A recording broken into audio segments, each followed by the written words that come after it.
Okay, welcome to Cleveland Heights City Council Committee of the Whole. It is May 5th, 2025, 6 p.m. Addie, would you call the roll, please? Cobb. Here. Kuda. Here. Petrus. Here. Larson. Here. Maddox. Here. Russell. Here. Posh. Here.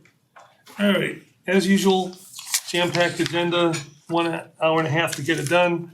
We're gonna call up Andrew DeFreitas from the Cleveland Rape Crisis Center that's gonna give us a little primer on what the Rape Crisis Center is up to. Sure. Thank you. Again, as you said, you have a packed agenda, so I'll try to keep things quick, and I will pass this around the table. Good evening, Council President Kuda, council members, community members present. Thank you for the opportunity to join you this evening. My name is Andrew DeFreitas. I'm the Senior Director of Public Affairs for Cleveland Rape Crisis Center, the highest impact rape crisis center in the country. I'm grateful and appreciative of this chance to share just a few updates, not only on the work we do across Northeast Ohio, but personally about the services and the support we provide. As some of you might know, this past April was Sexual Assault Awareness Month, a time when we work across sectors, cities, across counties to shine a light on a painful truth that sexual violence impacts every community. But awareness is more than a month-long campaign. We believe that awareness ignites action, and that's one of the reasons that I'm here in my role to invite you to take action with us. To help us build a community where survivors of sexual violence are believed and supported and never have to feel alone. We are one of the first rape crisis centers in the country right here in Northeast Ohio.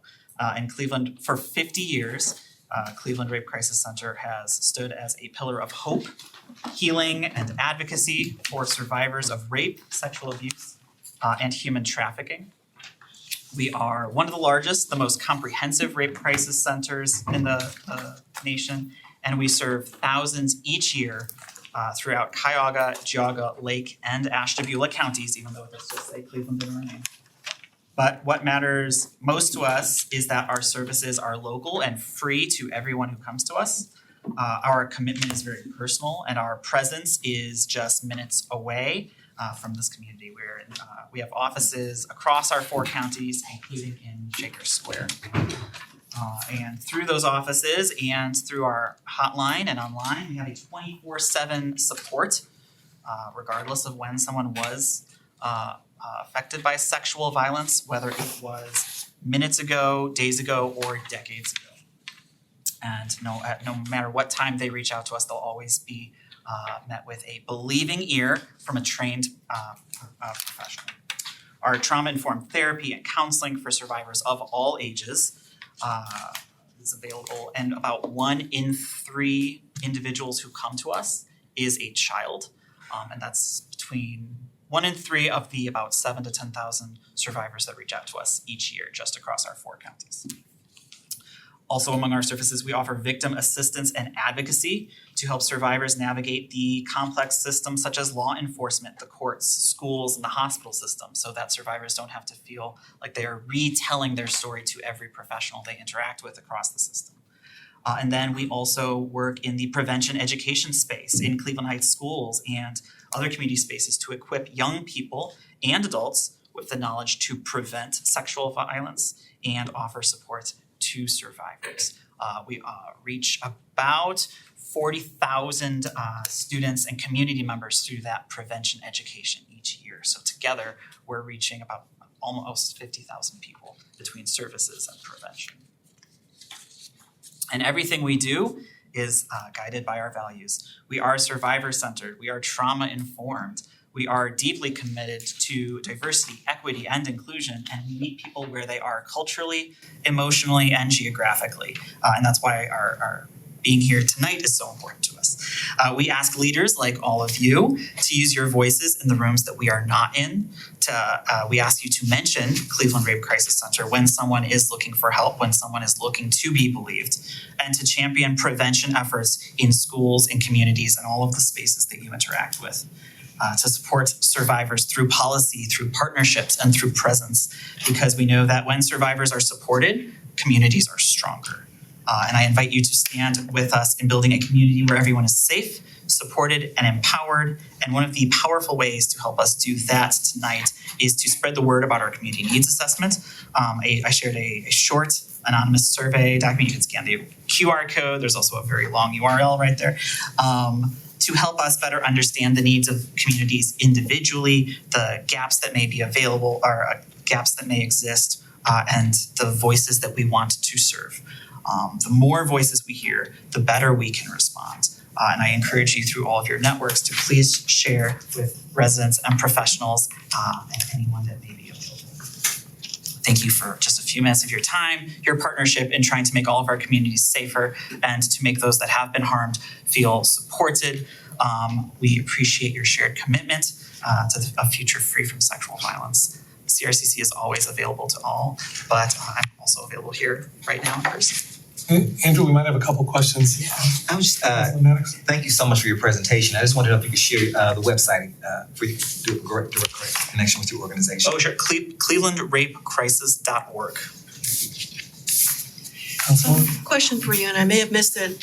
When you have a person who has been a victim and they need advocacy and they need counseling and help, do you have a local office they can go to here in Cleveland Heights? Not in the city of Cleveland Heights, but if there was a crime perpetrated and someone was at the police station or in a hospital setting, we send staff to them.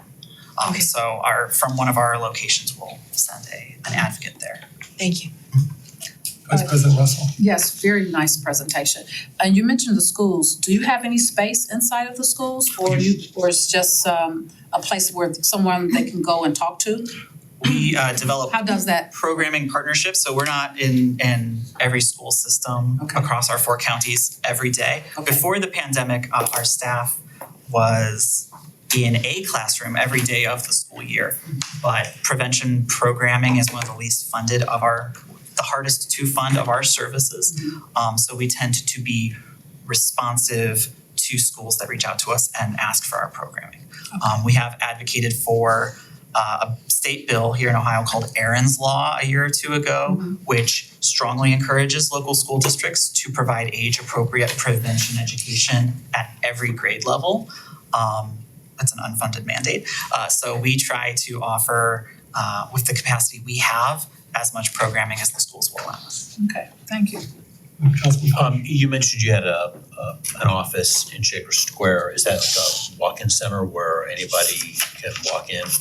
Well, all of our offices offer all the same services, with the exception of our drop-in center in Glenville.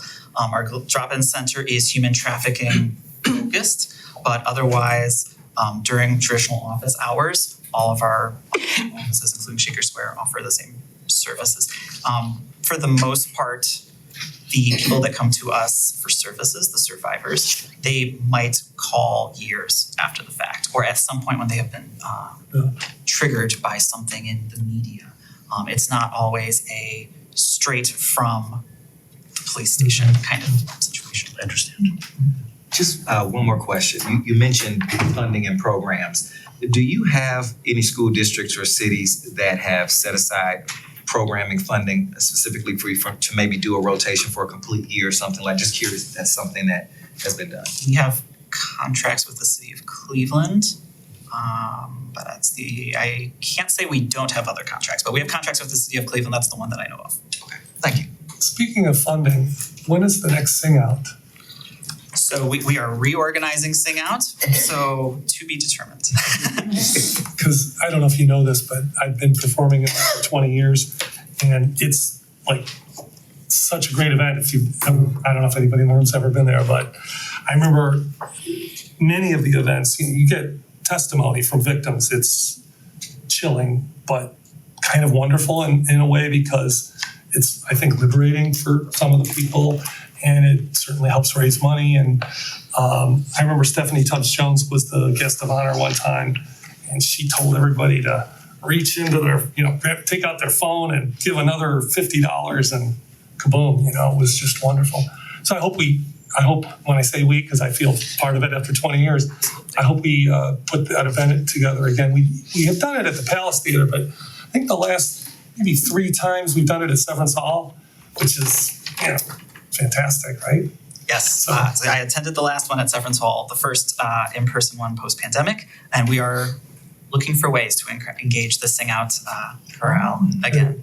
I want to say thank you, I appreciate you. Thank you. Thank you. All right, we're gonna move on to legislative review. We're gonna keep the 1 minute rule for the rest of the year. I mean, I'm not gonna say it every time, but, and I'm just gonna go through this. And there's our law director. That could help. So first readings for consideration, 071-2025, a resolution authorizing the mayor to enter into an agreement with the McLean Company for the acquisition of a Falcon 6-ton recycler diesel dump trailer hot box. Boy, that's a mouthful. This helps with patching streets. Any questions about that? All right, 072, a resolution appointing Jennifer Bartlett as member of Parks and Rec. 073, a resolution appointing Patrick Trigo as a member of Transportation and Mobility. 074, a resolution appointing Susan Kinney as a member of the Commission on Aging. Notice my pause.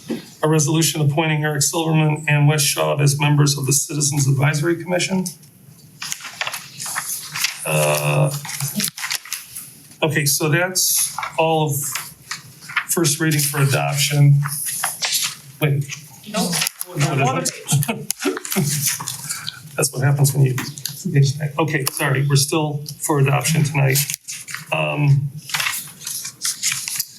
Did you pass this one out? No. Okay, so What number are you on? I was about to read 76, Okay. but we don't have it. Take one or pass. But we're passing it around now. So this is for tonight, Addie? Well, and that's for you guys to determine. Yeah.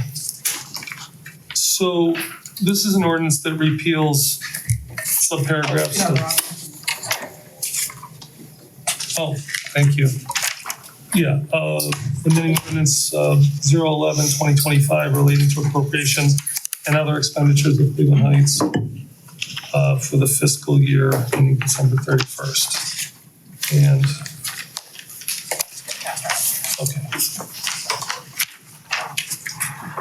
I think we should, let's just take at least a minute or so to look this over. And I think what we need to decide here is if we want to read it tonight or read it to pass it tonight or just do first reading. And what you guys don't have is the exhibit because they're two separate ones.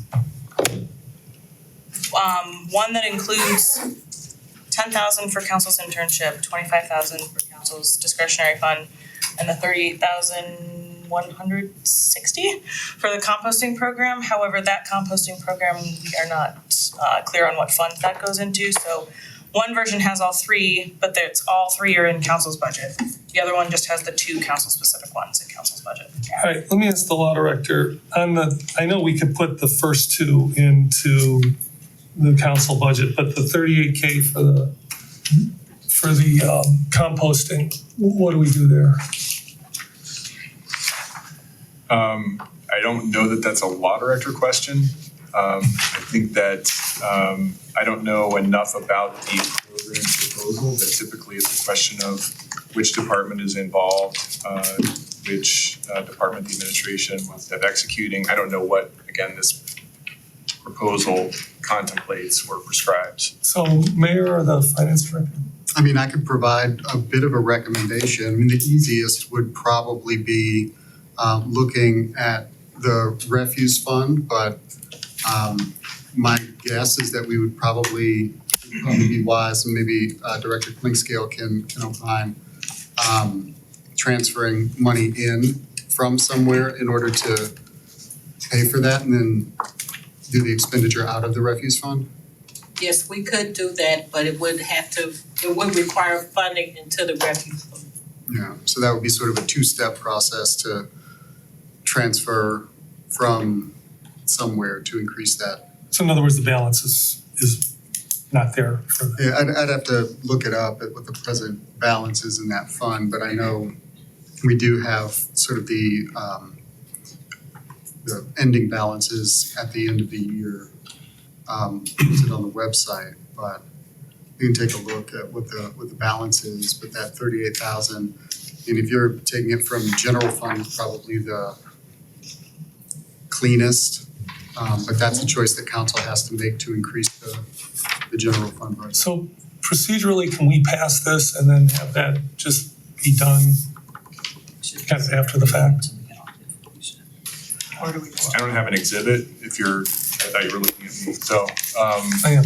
yeah, I would want to take a look at the exhibit. I mean, you could certainly move forward with the first two that you've defined. And then if the determination is to proceed as the mayor indicated, which makes sense, you're basically just making sure that the refuse fund isn't diminished by that 38. It's that amount is offset of the transfer from the general. So Annie, is the exhibit have two things in it or three? So currently, the two exhibits I have are, nothing has changed except for council's budget. So in one, there's 35,000 change because that's the council's request. And then the other, it's the full amount because the exhibit shows the 38,000 going into council's budget, which doesn't. We're not gonna do that. So do we need to amend this to? So I guess I just need to know how to change the exhibit, which I guess we don't know until we figure out the funding. So I think it probably makes more sense to just do councils, the two. But- Just do it on first reading or to, or just do? No, I mean, just do yeah, just the do two this. councils. Right, but if we do that, do we need to change anything in the, No, I just the exhibit. got it, No, okay. You're talking about potentially on first reading adopting the $35,000 total. correct. I mean, it's on for first reading. Okay. For council's budget increase. I was just wondering about the exhibit, which we just talked about. Okay. Councilwoman? I'm very confused, Assistant Law Director Helzo, because I've been working on this for a long time. The mayor has expressed support for it, for the composting portion of this legislation.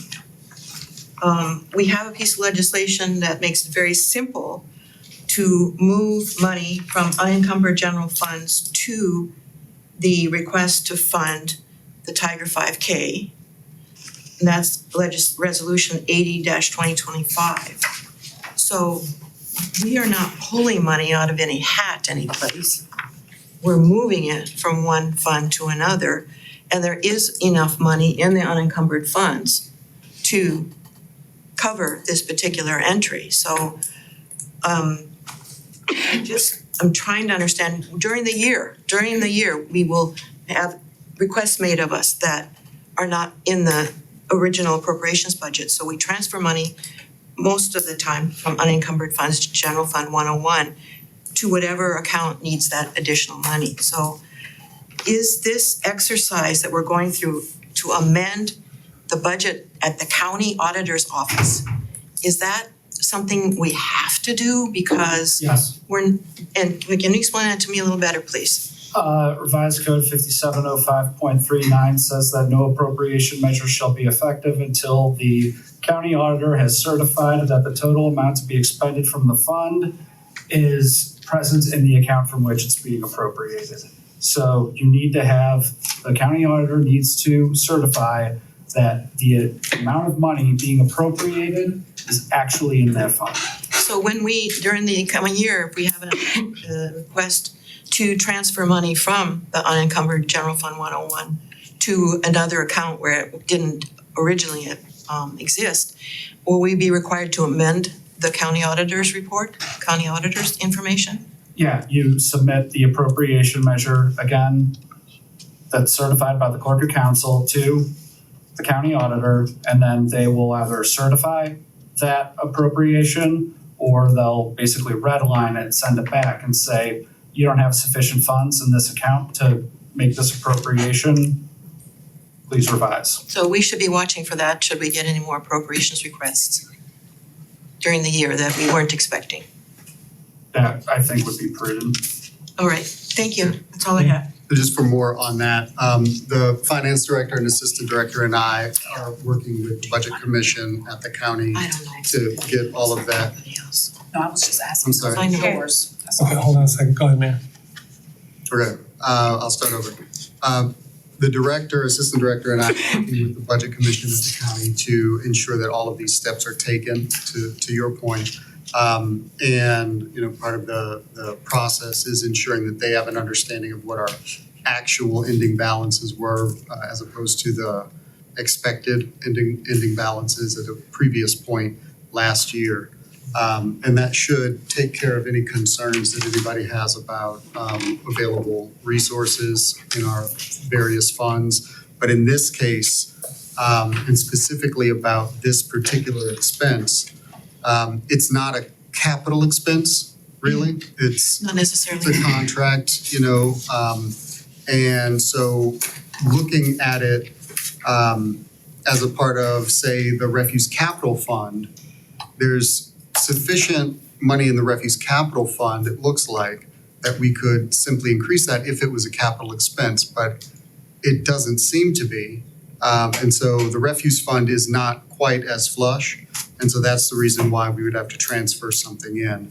And I'm not entirely sure, we'd have to do a little bit of research about the process for potentially taking money out of a capital fund and whether or not that's a good idea, even like the refuse capital fund, to put it into the refuse fund for that purpose. So that's why I say the general fund and transferring from the general fund into the refuse fund so that it can be expended out of the refuse fund for that particular purpose makes the most sense in terms of it being a simple answer to the question. I would appreciate it because we're already almost half of the year over and we haven't been able to implement this program. So whatever the administration can do to help move this along, I would very much appreciate it. Well, like you said, I'm very much in favor of it. I think this is a step in the right direction. So could we make sure that we get all the information we need for the next meeting so we could be able to put this on for passage? Is that a possibility since we have a lot of things that's uncertain Who's, regarding this? is it Councilor Larson introducing this legislation? Yes. True, but I want to know how my colleagues feel about not having seen the information until right now. So Okay, no, I just meant like we can work with the introducing sponsor and make sure that you are prepared to discuss it with your colleague. Councilman Petrus. So Councilwoman Larson mentioned Resolution 80, 2025. Assistant Director Helpful, if I could. So this allocates $2,500 for the Tiger 5K. Are we going to have to reach out to the county auditor to verify that the funds are there for this legislation? Just for clarification, you won't have to reach out to anybody. We're working with the county budget commission to deal with all of that, and we will let you know. And So I guess for clarification, so for this piece of legislation, someone, whether it's someone on council or in the administration, will have to go to the county auditor? Is that what I'm hearing? Council would never be doing that. Yeah, so whenever an adjustment is made to the budget, we have to work with the county in order to update them and get certification. That's the purpose. And then, so if it includes an update to the fund balance or the fund expenditure expectation, then that's what we have to do. If it's just an expenditure, the expenditure itself does not require dealing with the county at all. It's the change in the budget, not necessarily a transfer within funds, but change in, from fund to another fund or an increase in expenditure in a fund, those sorts of things. That we would have to work with the budget commission on to get certification, which we're doing. So, and again, so for this $2,500 sponsorship, the administration is going to have to work with the county auditor to verify that. If you're increasing the budget. Which is what we're doing with this So the legislation, right? increase in the budget requires it. Well, You guys can expand what we're trying to the do money is, right now. is have that $25,000 fund, as a line item, and we're gonna use that to for do, the Tiger. for these type of things, So that was I know. Go ahead. that was gonna be my point. If we don't pass the two councils specific budget adjustments, then we're not passing that Tiger 5K. Because that's where it was supposed to be That's where coming the from. money's gonna come from. Right. Well, the Tiger 5K, actually, the legislation says unencumbered funds. That's what it currently says, yeah. Sorry, guys. That must not have been caught because it was written like, So that's why I was A month asking ago. if we're going to have to go to the county auditor I for see, that. now I see. Go ahead, Councilman. Okay, so over the period of my tenure being a council person, this is sort of, I believe, the first time we've sort of heard now that there's the step where there needs to be some additional certification of funds by the county. Isn't it fair to say that that is work that pretty much gets handled out of the finance department? And It's fair to it's say. just, so, frankly, I think for the things that we're worrying about, we get certification if necessary and appropriate from the finance department, and they take it from there. Okay, so I don't think anybody needs to be worrying about the counting level.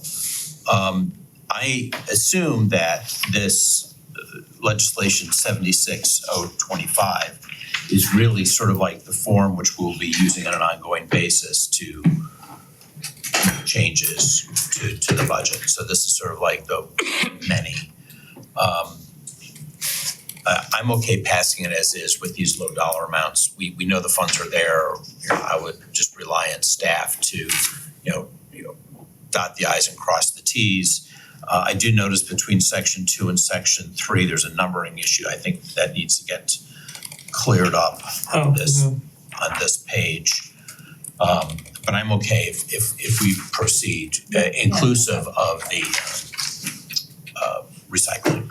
Finance Vice Chair Maddox, how do you feel about it? I'm completely open with that. All I right, think that's the simplest, easiest so way we to can go. vote tonight? Absolutely, and that, as long as nothing has changed in terms of how council feels, but I think it's support for it, so I'm fine with that. Thank you. I did those part of this discussion. I was curious if in the future, if we just went ahead and allocated or appropriated a specific amount of funds into that account and then did this legislation to pull it out, would that change any of the processes? Just curious if the money was already in there. We're only doing this essentially because the fund Right. that we're trying to pull out isn't in there already. But, so it sounds like a portion of this could be avoided if the funds were in there. Well, certainly, and technically, the budget, council's budget can actually withstand, the expenditure. It's not like you don't have $2,500 or whatever it is to make this expenditure in council's budget already. And the budget adjustment could occur at any point. That's what okay, I just wanted to clarify, okay. But I'm open with that. All right, thank you. I'm just asking, Counselor Petrus, are you okay with us voting tonight? I mean, I'd like to see an exhibit so that we know specifically what we're voting on.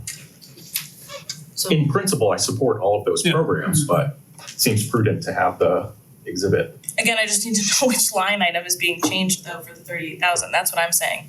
I know where the other two can change, I don't know where the 38,000 gets plugged in, so that's what I would need to know. I thought we just decided to only do the, Oh, were we The two. only doing the two? yeah. I thought you were Today. saying Should include it. around the table, I don't think it was totally. Yeah, I think Councilman Pash was. Were you asking about the 38,000? inclusive, yes, whatever's, My- we I'm sorry, I intended to, misunderstood your. whatever we intended to attach to 75-2025, yes. So, And just for clarity, that's what I was in agreement with, was Yeah. that entire total. Yeah. I didn't know if that's what you meant, but That's what I meant. So in order to get you an exhibit, you need to know where the numbers need to change for that 38,000. You're not gonna get that from me. But the only recommendation I had was to use transfer, or I guess you would, it might be a 3-step process, increase the general fund budget, initiate a transfer from the general fund into the refuse fund, and go from there. And increase the appropriation into refuge fund to Yeah. cover the expenses. Yeah, so those are the 3 steps, basically increase the general fund budget by 38,000. Initiate a transfer from the general fund into the refuse fund and increase the refuse fund appropriation by that 38,000. Can you do all that? that's all. I'll try. Okay. and then send it to us before we vote. We'll see. No, You might I have to give me wanna- 5 minutes between these meetings. Counselor Cobb, are you okay with us voting tonight? Yes, I am. Counselor. I'm with Petrus, I wanna see I just wanna see it, I'm supporting 100%, I just need to see it. Oh, same thing, yeah. All right, Good, Council. So you have 5 out of 7. If you have 5 out of 7, I would just proceed with this and make sure that you have the documents for Councilman Petrus and Russell. I think everybody needs the documents. Well, sure. I trust Andy, I'll get it done. Go ahead. And Mr. President, then is it the clerk's intention to also propose an amendment to resolution Yes. 80? Yes, All right. to say from city council's budget. So this is gonna be an amendment. That's 80. Yeah, 80. And That's the Tiger 5K. The Tiger 5K, to make it from council's budget instead of. All right, Councilman Cobb, I'll leave that up to you. The amendment on 80. Yes. All right, let's move on to 77, 2025, a resolution. I think, Councilman Cobb, you had what change do we need? Just to amend that the fund is being paid out of the city council's budget as opposed to the general fund. We can. All right, 77, 2025, a resolution authorizing the mayor to submit an application to Northeast Ohio Area-Wide Coordinating Agency, also known as NOACA, for a grant under the Congestion Mitigation and Air Quality Program to fund multi-use trail along Washington Boulevard. Any questions there? Yes, could we get some more details about that? Is this running the length of Washington from the library up to Lee Road? This is running the entire length, actually, to our neighbors, To University Heights? yes. And was there any particular reason why this road was selected as opposed to other locations? It was in both our active transportation plan and our CSAP, so it's something that's worked high in both of those. And there's other monies that University Heights has for their portion of it, so it was a great opportunity to leverage funding based on a high recommendation. I'm thinking about the amenities that are along that path, including Kane and Stinson, the way it connects. Good for both communities. And is it anticipated that we'll make use of the existing median for this? Yeah, Okay, so thank you. it can be utilized whether it's a joint path or going around in two separate directions, but we believe the community needs it. All right, anything else on 77? Yeah. Just to go back up real quick to 075, can we do a roll call vote on that this evening? Yeah, sure. Where you at? Yeah, that First was. page. Oh, I thought it was. Yeah, that's backwards. It's 076. Oh, I was looking at 075, the two. Oh, sorry. appointments to the- Oh, no. Oh, I see what you're saying. Where you? I thought you were talking about Oh, the yeah. budget. Yeah, we 175 or yeah, that's 76? It's this one. 75, This, 075. it's the one on the first page Oh, okay. at the bottom. Thank you. All right. Everyone made a note. All right, 78, a resolution authorizing the mayor to execute an agreement with UBiz Venture Capital. This is for small business support program. Any questions about this? All right, 79 is a resolution authorizing the mayor to execute an agreement with, I'm not sure if I'm pronouncing this right, Yagauer Group LLC, Perfection Landscapes to furnish labor, materials, equipment, and associated landscaping services necessary for the 2025 facilities landscape installation and maintenance project. Yes. Is this a new company that we're using this year then? That's correct. All right, thank you. Quick question. Go ahead. Did the old company that we'd used previously, did they submit a bid for this? I believe so. That may have been the other company that submitted, yeah. And how was this bid determined to be the best bid? Was it based primarily on price, scope of services? I think that's correct. Yeah. If memory serves, it came in About about 25,000 under. Okay, thank you. All right, resolution 80, 2025, a resolution providing for a contribution of $2,500 in support of the Tiger 5K. We just talked about that. Craig will do the amendment. Now first readings only.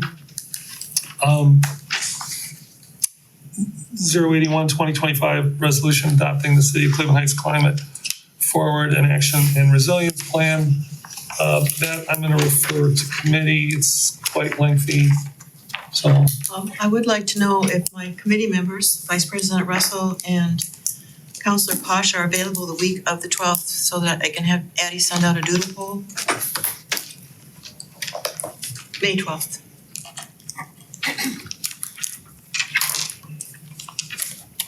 All right, while you're looking, I'm gonna move on to 082. This is an ordinance amending the compensation for members in the Landmark Commission. We previously discussed this. Anything there? 083, a resolution authorizing the mayor to execute an agreement with Lexipol. This is a re-up, right? That's right. Anything on the Lexipol contract? No. All right, 084. An ordinance enacting a new section 171.16, city contract publication requirement requiring transparency and accountability for contracts. This is putting the contracts up on the website. Okay, yes. If I could, question for the law director. So one of the whereas clauses says, finds it in the public interest to ensure that all contracts and consulting agreements between 7,500 and 50,000 are made available. Is there anything outside of that language, all contracts and consulting agreements that we might also be paying for? I suspect that all contracts covers everything, but is there any other language that should be included in there? I'm not sure if I understand your question. This would cover anything that's not being competitively bid that's between $7,500 and $50,000. Okay, great, thank you. Okay. Can I just ask what 15 days after the contract is fully executed, does that just mean that it's signed? That would mean that it's signed by the vendor, by the city, has the law department sign off, and the finance director certificate of available funds. Okay, Mr. President? yes. Is there any value to put an adjustment in this to deal with any changes to contracts? It's already in there. Is it? Let's see it.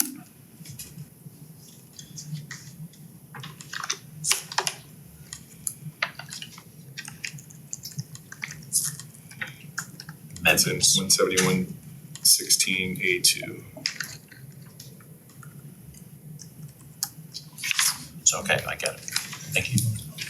All right, we good there? Second readings? Mr. President. Oh, no. Is this going to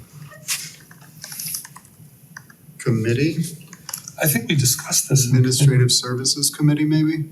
I think there are a couple other sort of transparency focused pieces of legislation still sitting in admin services right now as well. Councilman Cobb, did we discuss this? We discussed it in committee of the whole. We did not discuss it in my administrative services committee. I'm glad to take a look at it. With reference to the other pieces of legislation, if that's reference to the ethics in the email legislation. The conflict of interest and .gov email legislation That is on hold. on hold. Yep. Because of the optics, was it, Councilman? That is correct. What were the optics issues again? I don't recall the specifics of it right now. I'm glad to have a conversation with you outside of the city council meeting about it, but my view on the introduction of it at the time was that it was political, and the consensus of council was not to go forward with reviewing that legislation. Nothing about the merits of the legislation or the policy change though. That's correct. Okay. Councilman Posh? I, for one, don't feel like this needs to go to committee. Thank you. No committee to discuss. We had discussed this among us to bring this forward. Everyone had an opportunity to go through it. If there was any changes, that's fine. I don't think it needs to go either. Anybody else? I would agree. So just for clarification, you have discussions about a concept before introduction. And that is something that council has determined among itself sort of informally that before a piece of legislation can be introduced, there it needs to go through a particular process that may or may not include a subject matter committee. I don't know what, let me get this question out. But then upon introduction, it does not require any further discussion in committee on the specifics of an actual introduced piece of legislation? I mean, I can tell you how I look at it. I'm certainly not speaking for anybody else, but I think council puts forward legislation kind of in the same way the administration does sometimes. Things that you put forward, or not you personally, but the administration put forward, we do on for consideration for adoption day of, and you know, if it's been vetted enough and people look at it and they feel like there's no reason to have multiple readings, and I think that's where people are at here. I don't know who had their hand up first. Just a reminder to folks that based on the legislative process that we passed by resolution, we said that you could either work on legislation in committee of the whole or in a committee, so. Yeah, but That goes to my issue. The only issue I have is there was no legislation when we discussed this. And that, my understanding was that once we had the actual legislation and piece that would go into committee, we had a discussion, but there was no paperwork even in front of us when we did that. And so that's my concern right now, is are we now taking that discussion even with no actual legislation written out, and we're saying that we've had the discussion? Because if that's what we're doing, then I am extremely uncomfortable with that, because there's only legislation if there's legislation. Otherwise, we've just had a discussion on the concept. So I understand that the majority of the council is saying that they're willing to move forward, but I would just caution in saying that is not the same as having material in front of you, taking that into committee where maybe one of us, including myself, would have questions and be able to see that. I'm seeing it for the first time at the table, and this isn't the first time this has happened, but I do think it's problematic to state that any conversation that we've had at this table, even without legislation, should be counted as a discussion. When there is no legislation before us, there's nothing even the public can review. And so I think it's problematic to just move over if we finally have it in front of us and there was no actual discussion on the paperwork that we're actually looking at. That's my concern. That's my issue, is that this was not discussed at this table, this piece of legislation, because it didn't exist at the time that we were having this concept discussion. So we did not discuss this legislation as agreed on.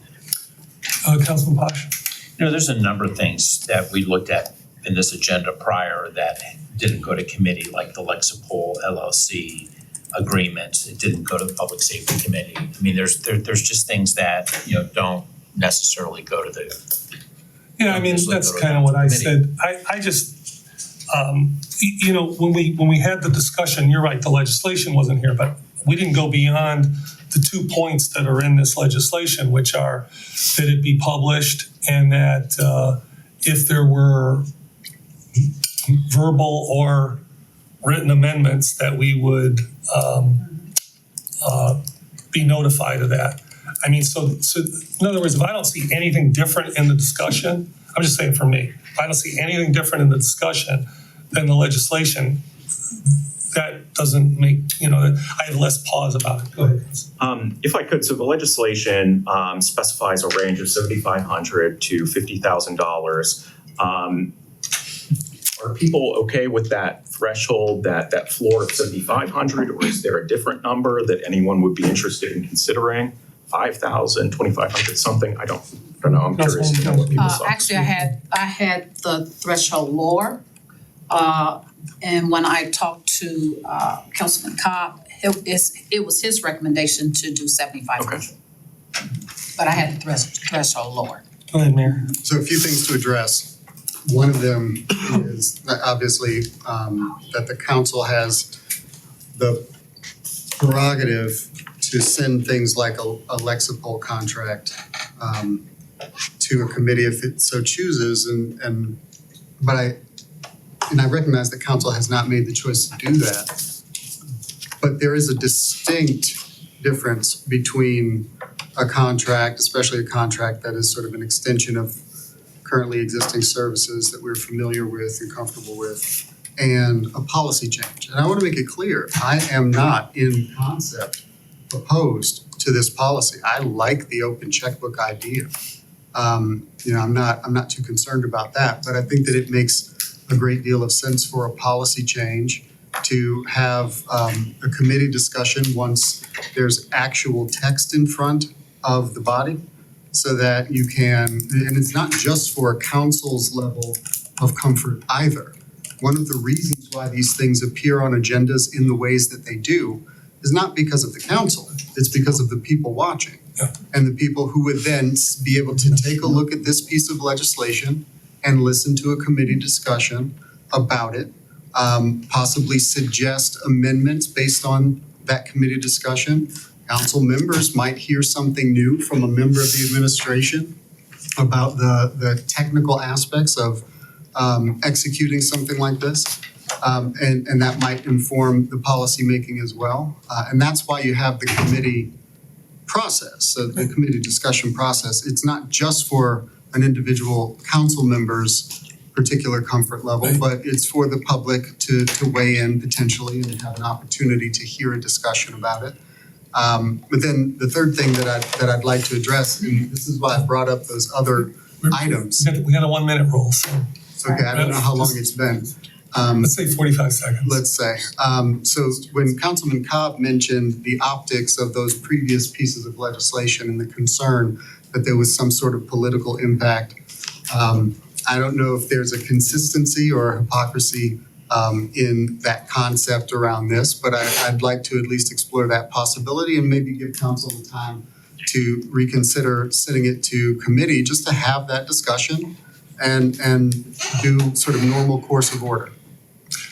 Has anybody changed their mind? I mean, No, I haven't. Okay, go ahead, Councilman. I think there's a sense of urgency to get this done. Two things. I just want to make it clear. So is it this council's opinion that if one of us has serious issues with any piece of legislation would like to go to committee, that we'll just vote on it anyway? Is that what I'm hearing? I mean, everything we do, I mean, if you're asking me. Yeah, because that's what's essentially happening, and I just want to make that clear. That for me is a problem in itself, because if I introduce something, what if I wanted to discuss it further and this council decided no, they didn't want to discuss it at all, it goes to a committee, something that I'm pulling out for a committee that I chair. You all have complete power over what actually goes in and is discussed in my committee, because I don't even have the power to get it in the committee to discuss it if you all decide that you're going to vote it up or down at this table. And that is a problem. We're cutting the discussion part of that process out. So maybe it doesn't have this impact in this case, but it could on future legislation. It is a problem when we are that inconsistent with how we're discussing legislation. It is possible that there are 6 of us that don't agree with a piece of legislation that does have a positive impact on people in this community. And we are essentially saying, in order to stop any discussion, we're just gonna vote it no in council chambers instead of sending it over in an actual committee to flesh it out. So I need clarification in terms of our process on when it's okay to flesh out information in the committee and when it's not, because it seems like it's based on how we feel. Precisely what Councilman Cobb said, while there's legislation sitting in his committee, because it affects and impacts members of this council politically.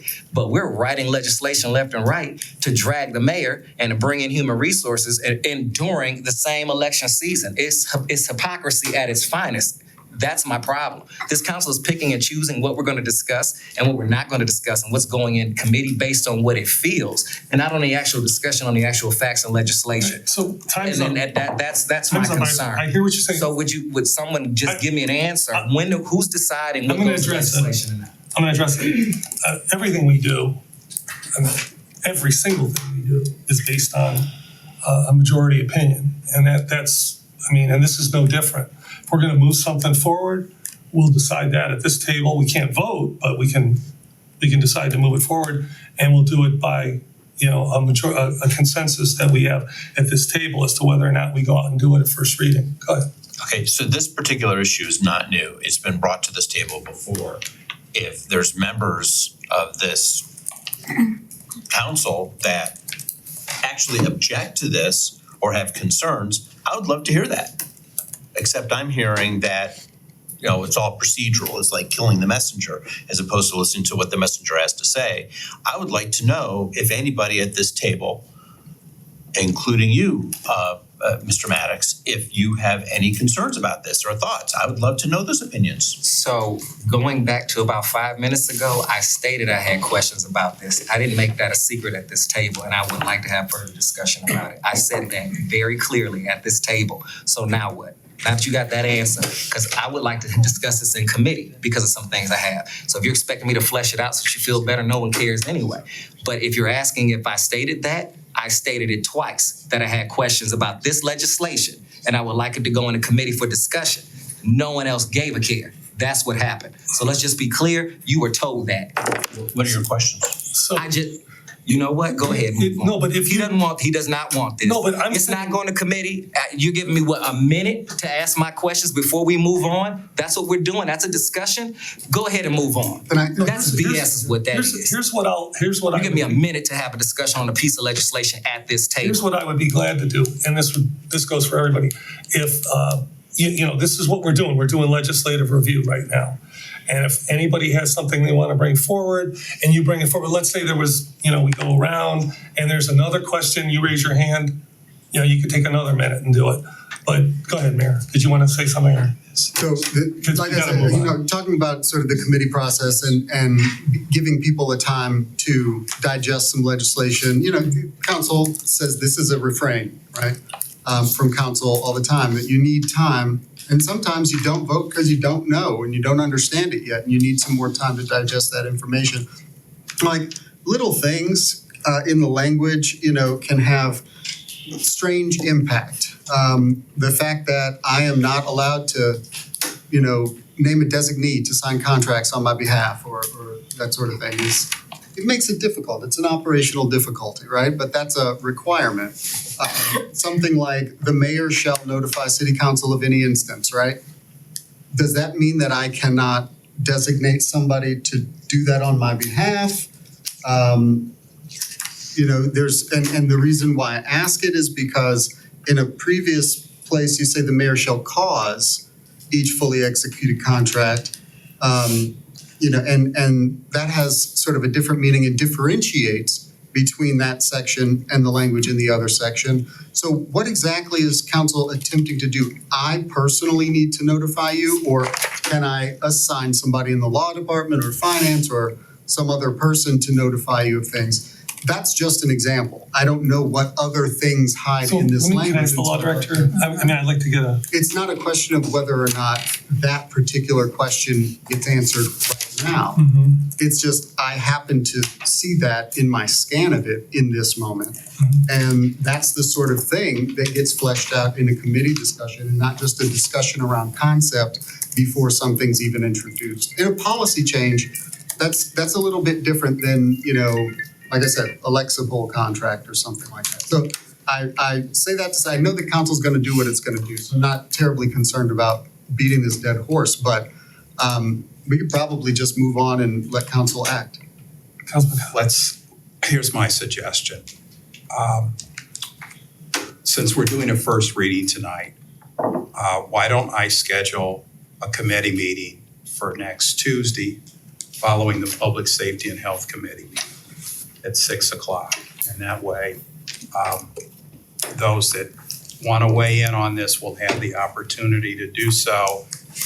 And we can have that discussion before we vote at our next council meeting. Tuesday the 13th. That's assuming that the mayor is going to be available. What time? At 6 o'clock following the Public Safety, Health and Committee.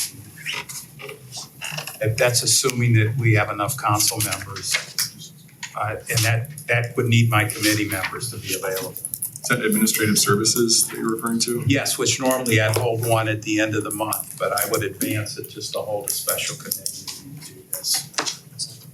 Is that gonna be literally the only thing on there? That would be the only item on the agenda. Are you available that evening? But are we in agreement to do this? Well, I'm just tossing that out there. Even though our legislative process says that we can work on things in committee of the whole, knowing that it would be back in time to vote before our next council meeting, I suppose that would work for me, and I could make that fit into my schedule. Vice President Russell? mature legislation. Well, you know what, we've followed the legislative process. We've talked about this, we've had meetings, I don't think Mr. Maddox was at that meeting when we talked about a whole host of things regarding the legislation that I was going to be putting forward with the law department. And everybody was very clear that this is the first one that's coming out, but there is additional 2 more, correct? You said, yes, The several. director had, right, that came out of that discussion. So everyone got these packets ahead of time, and at this table, no one made any suggestions, nothing, no amendments, and we have moved things forward in the past, regardless if it was the administration's legislation or council's legislation, without it going through the committee of the whole. So I'm not understanding what the big deal is right now, other than we need to start to do something to make sure that we have some transparency with some of the contracts and consulting agreements that we don't get a chance to see. And I'm not saying at all that anything is wrong or anything is being done wrong, but I think I am looking for a little more transparency.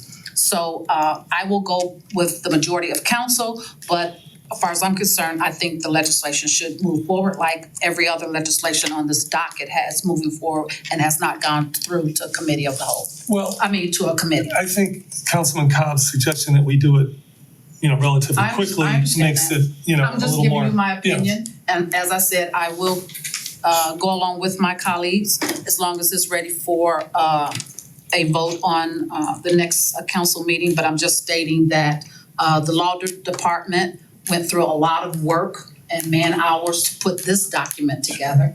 And so it was not one council person, it was the law department actually assisting. So I just wanted to make it clear that we do a lot of legislation that does not go into committee I understand. and is requested on first reading before we even, and sometimes we don't even have the documentation in front of us. So if we do it this way, we would move it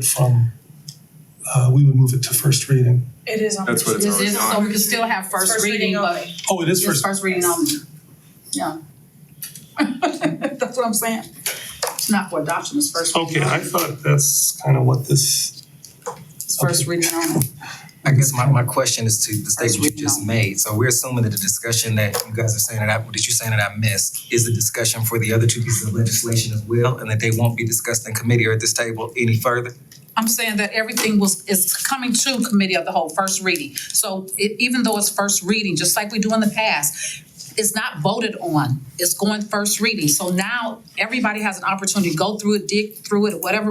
And when we come back to the committee of the whole or the meeting, then it goes to second reading for adoption or for third reading. This is only for first reading, this is not Yeah, but it's for my adoption. understanding it's not going to committee. That it No, originally was not No, we didn't say going that, to. no. I was advised it originally was how, when he had no meeting scheduled, so now he's trying to put one on. Well- The only reason we were talking in the first place. yeah, but- no, you're right, There wasn't. No, we're talking now about, just now, Right. about, Right.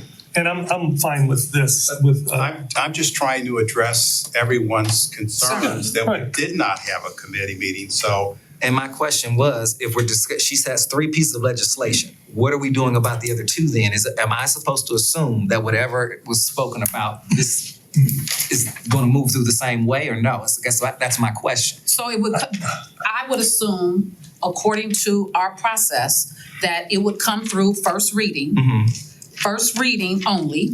Then council will be able to take it apart, do whatever they want to do with it, come back to the committee of the whole and be ready either for second reading or an amendment or an adjustment based on what other council members have, or go to a third reading. or a majority could say we'd like it to move it to committee. I mean, That's what I understand the process I'd to be fine be. with that. All right, we need to move on. Did you want to say something? First reading is just to get it on the agenda. Go ahead. No, I was gonna just mention that this was on first reading only. And you guys might wanna, think about how if something's gonna be discussed in committee of the whole, you treat that. Is it during the legislative review at the next meeting that you tear into it in more detail, or do you have a different section on your agenda? Just, that might be worth giving some thought. And then I don't think you've yet sort of referred it to committee or assigned it to committee, but it sounds like you're Well, doing that implicitly. I just wanna make sure, are we there? Are we But there? the three we had talked about Yeah, as a group, it was all supposed to come back to committee of the whole because all of council members needed to weigh in on it. right. So that's what we had decided as a group. It was not decided to go into committee. We decided that everything would come to committee of the whole. Right. Yeah, so. And because it's first reading, it's in committee of the whole, now as you do the first reading, now everybody can dive into it, dissect it, add, subtract, whatever you wanna do, and be ready for it for the second reading. If we have a vote to move it forward to second reading, if there's some amendments or some things that need to be changed, then we do that at that time. So why are we doing that in committee of the whole now? What's the point of having our committees then? Because I don't see how we do that with a piece of legislation and a legislative review. That's not the I same. mean, there's always some It's things, 20 minutes. yeah. So I'm gonna set that now. That is not my expectation. That is not a discussion for a piece of legislation. When you have 20 minutes to discuss it, each of us has 1 minute to talk about and flesh it out at this table. Otherwise, then why, we're picking and choosing again. What we're leaving at this table, we're putting in a committee. That is not a process. I thought we committed to one solid process. Again, if the majority decides it's not going, it doesn't go. And I'm stating it should go anyway. So that the public hears this, so the discussion is happening. I hear you. This idea that I walk into this room and I have no idea based on a previous discussion whether or not I'm gonna get the opportunity to flesh it out with the public is wrong. It is wrong. Oh. We should be sending legislation to committee to discuss. We shouldn't be doing it during legislative review. That is not the point of it. It's not the purpose. You can't do it in 20 minutes. That's all I'm stating. I'm saying we decide those kind of things in committee of the whole all the time. Are we okay with sending this to the committee? Okay, so we're gonna do that. Yeah, I mean, come on. I mean, we have the ability to talk during our meetings during the legislation review. So there's plenty enough time to talk about this. I do believe Councilmember Cobb threw an olive branch on this table and said, fine, we'll take it. But I still have not heard from anybody here who's, I guess, dissenting on this, on what's their problem with it. I mean, that's what I want to hear, and if it means we gotta go to committee, we go to committee. Yeah. But I mean, I think we're wasting a lot of time on this when we could just be moving forward. Well, I'm sending it to committee, so we'll move on. Thank you. All right, second reading. We got let's see, we got several here. All right. Wait, hold on, sorry. Well, you got 80, okay, we gotta add, you have an old one. We have 87, 2025, and then I also just learned that there's 88, 2025. Because 87, 20. this is the storefront renovation piece, I'm passing it around now. Oh, thank you. And there's actually two pieces, because there's two different addresses, my apologies, so I do have the second These one. are first reading only, correct? Yes. Correct. Oh, we're just not getting them right now? Yes. Oh, I'll go nice. down, pass it All around. right, so So there will be, we will need to do an amendment to the agenda to add Got it. 88, 2025. all right. Is that going to committee? Yes. Thank you. Why wouldn't it? That's the process. So I'm just okay. making sure. All right, hold on here. Now, wanna decide now? 87, 2025 Is is, already on there, you have the old one. no, I'm looking at it here, on the new one. Okay. And this is a resolution authorizing the mayor to enter an agreement with 3D More Enterprises. This is for that building on Mayfield, for the, This one. what you call it, came down. Oh, is this, what do you call it? Facade, but is it isn't there another word for the top part? I don't know. Soffit or something. Oh, here it is. And so that's on first reading. And then 88, did we get that?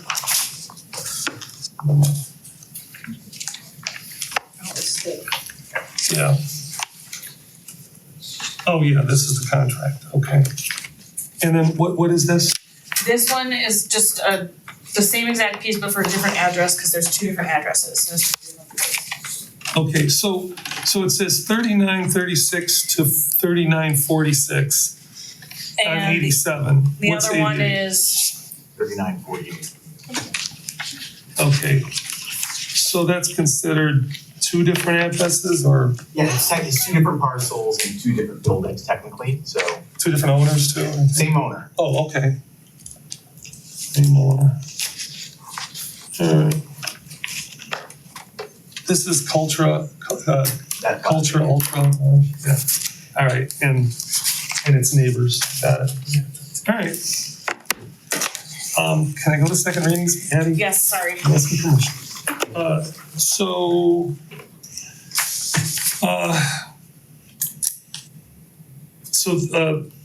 54/2025 is an ordinance amending 12101 powers and duties of chapter 121, Mayor of codified ordinances. This is to move the due date up for the budget from November 15th to November 1st. Any questions about that?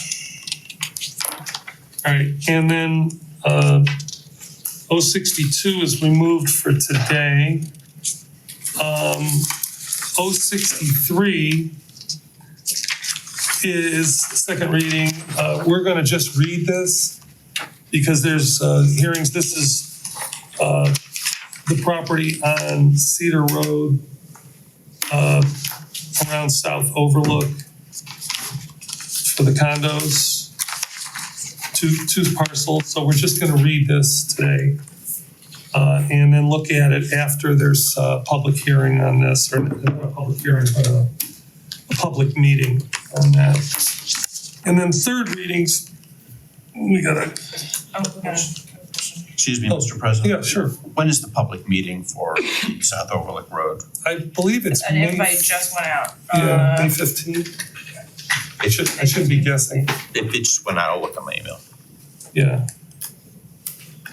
At what church? Cleveland Heights Church?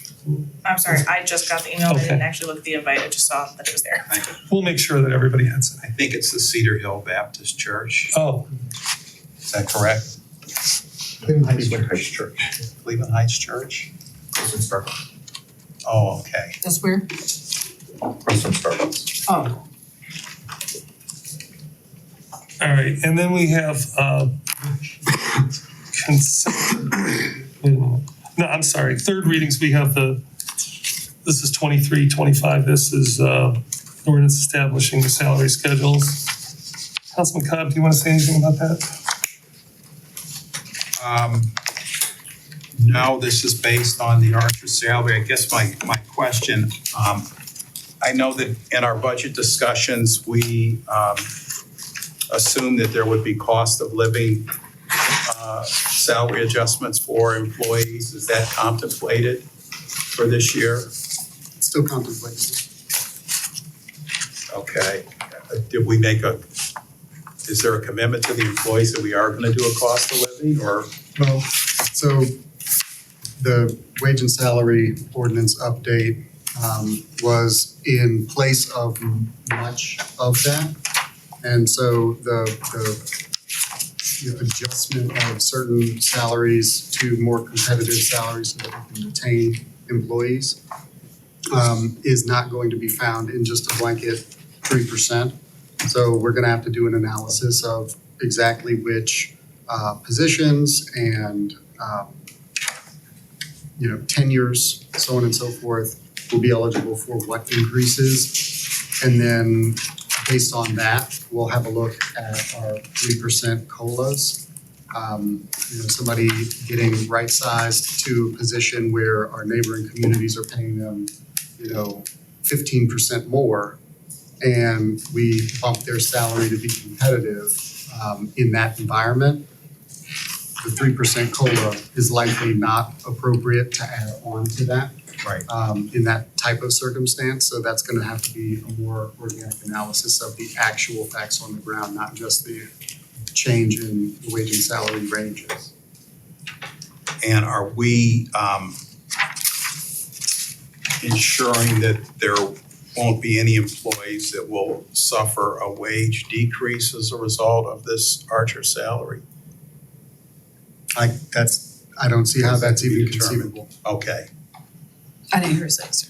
Well, my question was just to make sure that if the Archer salary had someone's salary grade ended up changing and had a different salary than they were currently earning, that we wouldn't cut their pay to make an adjustment. I'm not aware of any circumstance like that.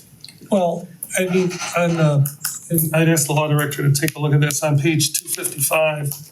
Under section 22, there are under all these miscellaneous provisions, there are, extenuating circumstances that could result in a lowering of salaries even across the board, but that's not what you're talking about, right?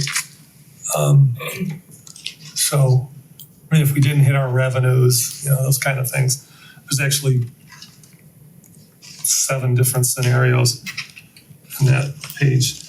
I wanted to ask the law director, in section 14, the healthcare insurance and ancillary benefits, I don't see anything about dependents in here. Is that just some universal policy that doesn't need to be in here? I don't think it has to be in the ordinance to be legally applicable. Okay. I was just wondering because it's got some, other details. Let me just see if I have anything else. Yeah, go ahead. The salary grades, are they the same or different? Because I was noticing sorry, Addie, I'm just gonna point you out for a minute. I was looking at the old salary grade. She was a 44 and now she's a grade 10. Is there a difference between that? Do you know, or if that's just the Archer just started all over, and is there a significant difference in as far as what the grades are now?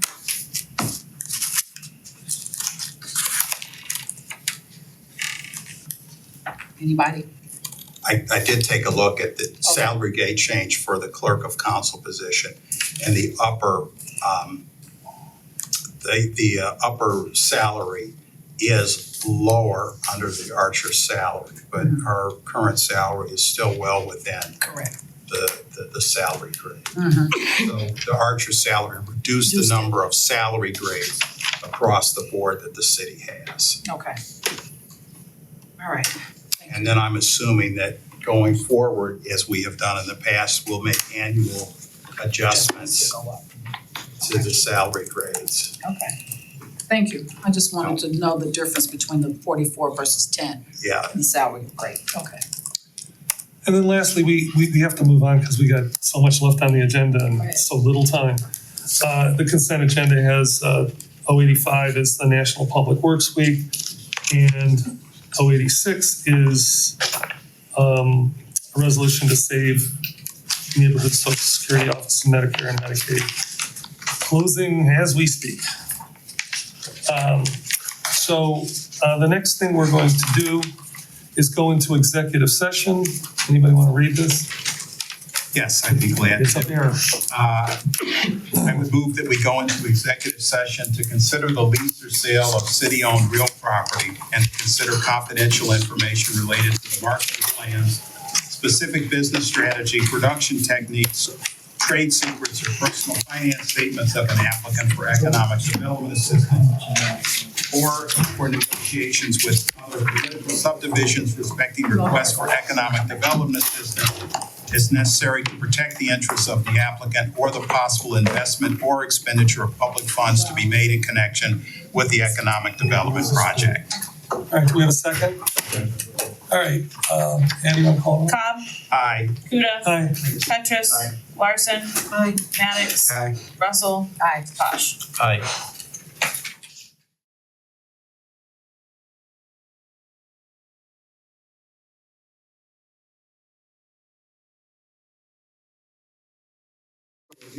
All right, we are back, executive session, and we're going to continue on with our agenda, the ARPA update.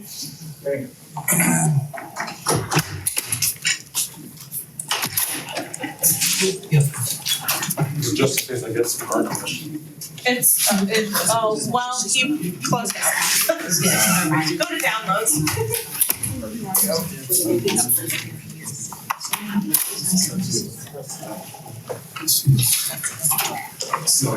Why don't you just pull it up in I'd rather you do it when you don't have much time now. Thanks, everyone. We can do this fairly quickly. So we're just giving an update on ARPA through the end of last month. This is just we're trying to go quickly to make sure we get to the 7:30 council meeting, so I'll skip over the cable conference. But in summary, $38 million was allocated by city council. I did see different allocations here, sewer and water, park garage improvements, public safety, parks and rec, housing assistance, community investment fund, which is like planning and economic development, and then nonprofit assistance. For sewer and water, 60% of funds have been expended. This represents 25 different projects, many of them in different phases. On the previous slide, was that minus some administrative costs in some cases? Yeah, if you added this up, it would actually meet 38,615,000. There'd be some. You didn't know I was like Rain Man and I was. There's 250 for groundhouse, 150 for the. So 60% of sewer and water funds have been expended. That's the bulk of allocations. Parking garage improvements, you can see Surrey, I believe Surrey is just been opened.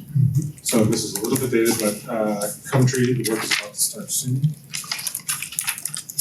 Public safety, there's a number of things here, but to point out, the purchase of 2 new ambulance, you see 0, they've been ordered, but they just haven't been expended yet. On the public safety category. Parks and rec facilities, so a lot of funds went to improving our parks. I'll just read through these real quick because it may be hard to see. So for Kane Park AV equipment, all monies have been expended. We received all the products. In fact, they're just on some of it here. Kane Park restrooms, the contract has been signed, the work has not started yet. It's my first. You're excited for that? Well, it's the first time, yeah. Kane Park seating replacement, the order was placed, but due to supply chain issues, the chairs won't be delivered and installed until August or September. Kane Park dressing rooms, the project is set to be complete May 7th. There's some follow-up work that'll be completed the week of May 12th and May 19th. And they've done 3 draws, so they've reimbursed them 3 times. Kane Park Evans roof repairs, the project is complete and all funds have been expended. Kane Park Hill seating project, which we used to call Strand. Contract has been signed and work is set to be starting very soon. Denison Park pickleball courts, work has begun. They're targeting at the end of May as the completion date. Denison Park turf replacement, demolition of the old pool house began May 1st. I don't know if anyone's gone by. The turf replacement will begin on May 12th. Both projects will take approximately 6 weeks to complete. And then the North Rink, that's been completed. Can you give credit to the pickleball people that set up this? They wrote in and they wanted. They should be happy, yeah, because pickleball is super. I think they actually brought in some of the equipment or something, right? I think with the nets. Yeah. We have to check and see if we got new nets. We'll get back to you. Okay. As a bad tennis player, parks, pickleball's really popular. I've lost track of the Denison Park splash pad installation. Are any ARPA funds going to that? No, the splash pad is a separate funding source. All right, thank you. President Cook. Oh, shit. Compton Road Greenway, so it looks like we spent $106,000 less than what was allocated. Is there additional work that we could do there? Or is it just under? It doesn't mean that we aren't gonna owe this money or something encumbered, it just means that's what's been expended. So There was some money that hasn't been, actually has now been completed, but hadn't been completed by the end of April, which is the plant that's related to that. And then it actually did come under budget, so. So I guess if I could, if it's under budget, I understand that there are some additional plantings there, but is it the case that those funds are going to have to be returned because it's under budget, or could we use that for something else with regard to that project? Okay. Same question I have for the Stramp. Is the Stramp still on budget for the same price, or will that be a reduction? I believe the bid came in lower than the estimate, but there was need for engineering and construction management, that sort of thing. So there's a lot of that kind of eating up some of the budget where we thought we might have had gains. I should correct myself when I said last month, I meant March. So these are accurate as of March 31st, which we just completed the reporting for the first quarter of 2025. So housing assistance, this one's a little bit more detailed because council hasn't gotten full briefing on this. So there's 3 main categories: let's say programming, $1 million, down payment assistance at $750,000, and then exterior residential repair, which is $2.5 million. Stress that bold. Oh yeah. Applications are now open. They're not posted on our website, but if you call Housing Preservation Office. And the number of. Oh, Thought you had it on the screen. No, that is actually Oh, that's. Home Care Resource Center. But there's an easy website to go to, clevelandheights.gov/HPO. Will take you to the website. I'm sure the e-newsletter will have that. This is kind of great. So for Let's Say programming, it's important to stress that we haven't touched any of the ARPA money yet, besides the $100,000 that was allocated at the end of last year to reduce the revenue replacement numbers. And that reason is because we have a lot of funding to go through first. So there's other ARPA funds that aren't Cleveland Heights City Council allocated funds. But just know that once these are expended, we'll get these ones. So as you might remember, the $400,000 remaining in lead healthy homes and lead-based paint hazard remediation. The $400,000 remaining after the $100,000 was encumbered at the end of last year is general fund revenue. This is what we're talking. So they offset the general fund, and it's not general fund. So there's no deadlines. Kind of, that was my question. Before you go, quick question. So on this, how much of this is ARPA money versus revenue replacement? So all of this is regular ARPA money. 200,000 of the lead clearance program is revenue replacement fund, and 400,000 of the healthy homes and lead-based paint hazard remediation is revenue replacement. And when you say revenue replacement, you mean General fund. General, because the city of Cleveland was running into problems spending their money on their lead programs. Yeah. And they're at risk for having to return that to the federal government. Are we pretty confident that we're not going to run into that situation? I'm pretty confident, yes. Cleveland's issues were a little bit different than ours. We're a much smaller city, so it's a lot easier to handle. And we're doing it in-house versus through a third party for the most part. Down payment assistance, this program is now open, and in fact, there's 2 in process. This is being run by the Home Repair Resource Center. That's their number there, 216-381-6100. $30,000 for a single family home for down payment assistance. You can go up to 120% AMI, so this is an exciting opportunity for current residents and some prospective residents. So the portion of it is forgivable. What does it depend on where you are on the? Where you are on the income scale, and then where the property is located. So if it's in a QCT, for example, you may be at 120% AMI, but 50% of that can be forgiven. I'm wondering, for those people who aren't computer connected, can they call and get an application that they can fill out? For the HBO programs? Yeah. Yes, definitely. All right, thank you. In fact, that's the only way to do that at this Oh, okay. in time. Okay. That'll be rectified within the week. Residential exterior repair, there's 5 programs here. HRC is administering $1 million of that. They have an $8,000 subsidy per household. These are also up to 120% AMI. Note that all of these programs, there are some owner contributions that are required. Also, for the HBO programs, there are some lifetime limits. This is all enacted in order to help spread it out amongst them. But there's 5 major programs: HRCs for exterior home repair. HBO also has funds for exterior home repair. There's a garage repair / replacement program, up to $5,000 subsidy. A dangerous tree program, and then a driveways, sidewalks, aprons, and pathways program. But this will get to a lot of the things that we're not allowed to fix. So the HRC program, I know there are some things that qualify for interior repairs, like Like an emergency stuff. And where would people who are interested in these programs find out exactly what each program does? You The know, best way to do that is really to talk with either a housing program coordinator in our office or the housing counselor at the HRC office. I mean, isn't there something you can, you Like an know, exhaustive list. oh, is it that big of a list?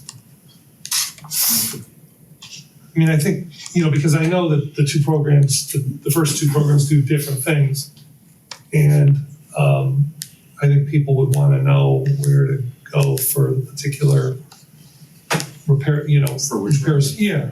So if you could, I'm sorry. no, I was just saying, if you could include that in anything that's published, that would, I think, be helpful. Yeah, we wanted to get out on the city news and then update our website with that information as best we could. Is this, as of now, everybody can start applying? Okay. Will you be copying us on this presentation, because that's really, Yeah. it'd be helpful. Going by. Yeah, Eddie. Community investment fund, so there's a third-party business assistance, the UBIZ legislation, that's $300,000. This business assistance program, that's general fund, $600,000 of those guidelines are being developed sort of to complement this third-party business assistance program. You remember, this is to assist business owners that lost revenue directly as a result of the pandemic. So this one's somewhat limited, this one more. And then, of course, there's this 3 planning studies that you've all been aware of. Yeah, so a couple of these are ongoing right now. The streetscape design, we've had a couple meetings on the Noble Road portion of this, and we'll be doing Taylor soon. And then the Taylor Road traffic study is ongoing. We should have a report soon, and that will lead to a design phase and implementation. But these are all planning studies that need to happen for implementation.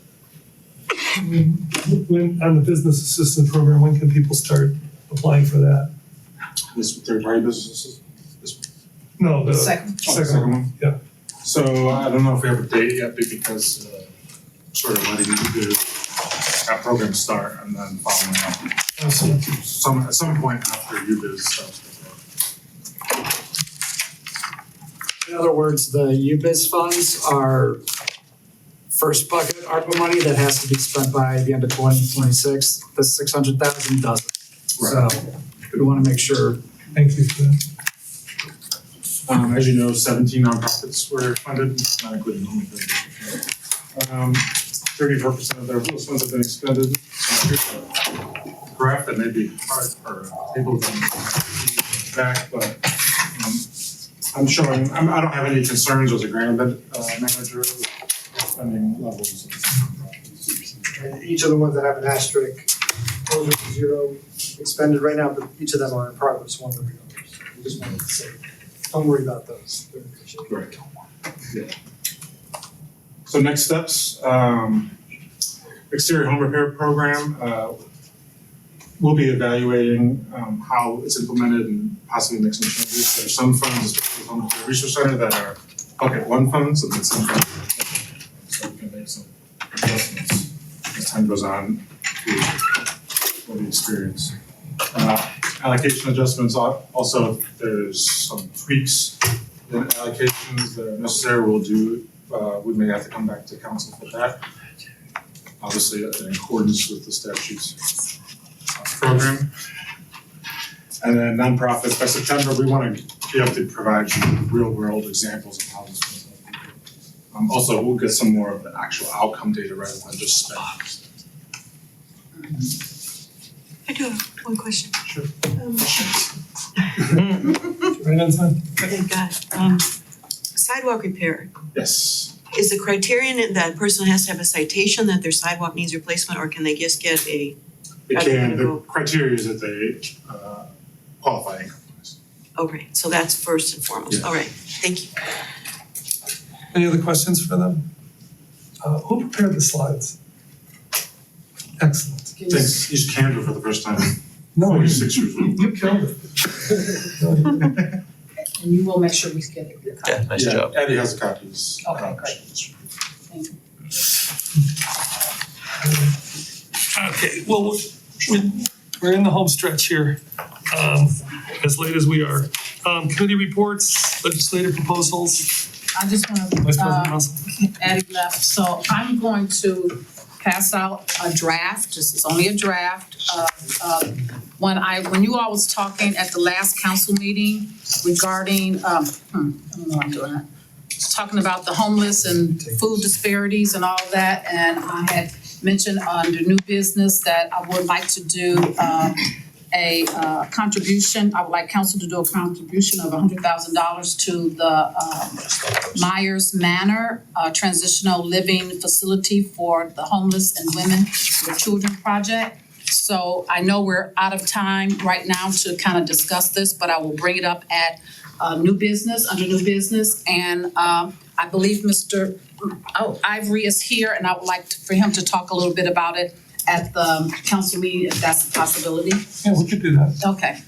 So I'd just like for you all to have more information on it. I know when I talked about it last time, all the council was kind of okay, but I just want you to see the legislation, the draft, and I want to give Bob and whoever else is here with him the opportunity, if that's okay, since we're running out of time here, because I don't want to hold people out I there. appreciate that. Okay. Any other committee? Yeah. The Housing and Building Committee requested that the law department draft legislation that would require information to be provided to homeowners whenever they're cited for housing code violations. The law department provided a draft to me of that legislation, so thank you very much. And so we're going to discuss that in next week's Housing and Building Committee. So just sharing with folks that short update. Okay. And lastly, update on HR consultant, Councilman Cobb. Thank you. All this buildup. So President Kuda asked me to pursue also retaining an HR consulting firm to explore reports of a hostile work environment as defined in the employee handbook, which encompasses the behavior that's been described in the news accounts as having occurred in City Hall and Payne Park.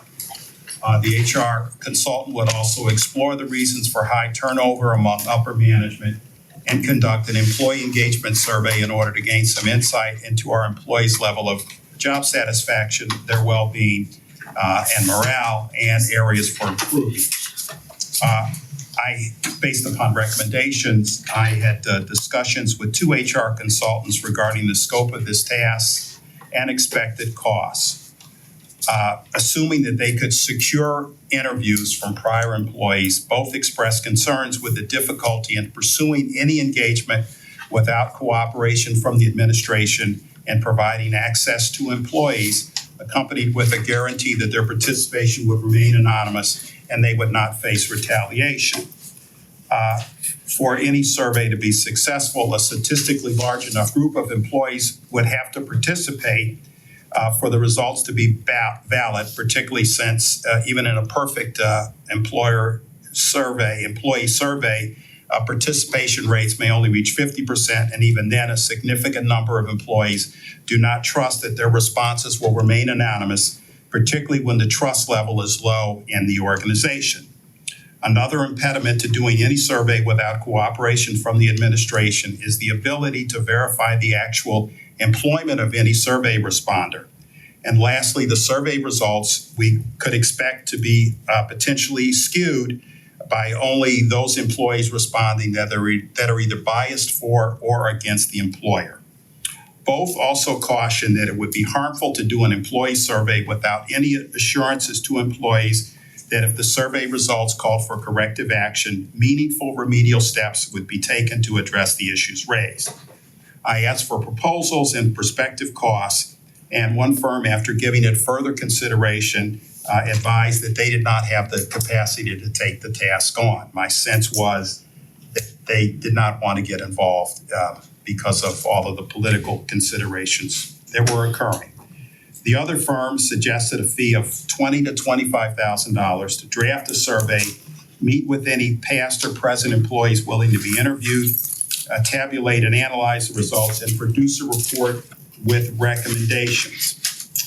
If there would not be access to employees, they would have to consult with someone to be able to do the surveys electronically with a link sent to employees, or alternatively, a link could be provided to employees to prevent a completed survey that they could mail or email back to the firm.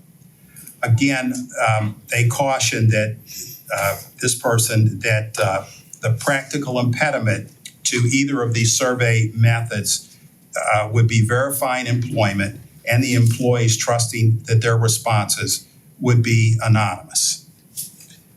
Assuming that work had to be done without cooperation from the administration, the consultant felt that employees would be reluctant to complete any survey and that it would frankly be a waste of time.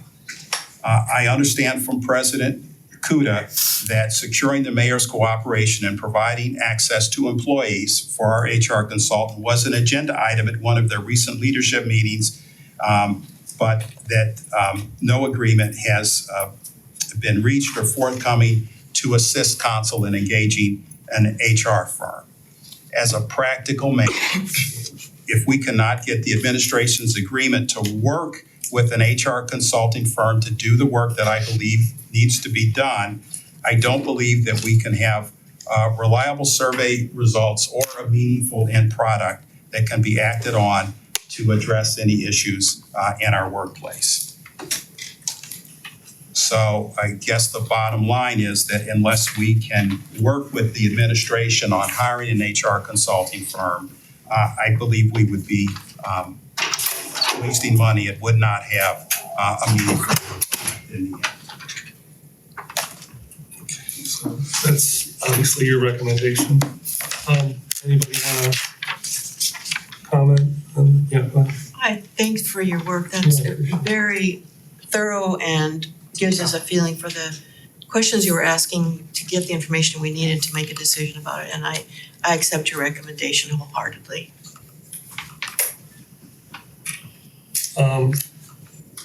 Mayor, is there any interest on your part of working with Councilman Cobb on doing this, or where are we at? So two things. One, I don't think that it makes any kind of sense to attempt to have this kind of discussion in this context, for one. Well, that's what I was saying, not here, I'm talking about offline. Councilman, do you want to meet with me at some point offline? Yes, I'd like to have President Kuda and Vice President Russell available, or at least one of them. No, it would be me and you. I think I'm reluctant to meet without one member of council leadership in that meeting. Okay, that's unfortunate. And you said two things? Or that's it? I think we can get done. Oh, okay. Anybody else? Okay, we're 7:50, so if there's nothing else, this meeting is adjourned. We'll head over and start in about 5 minutes.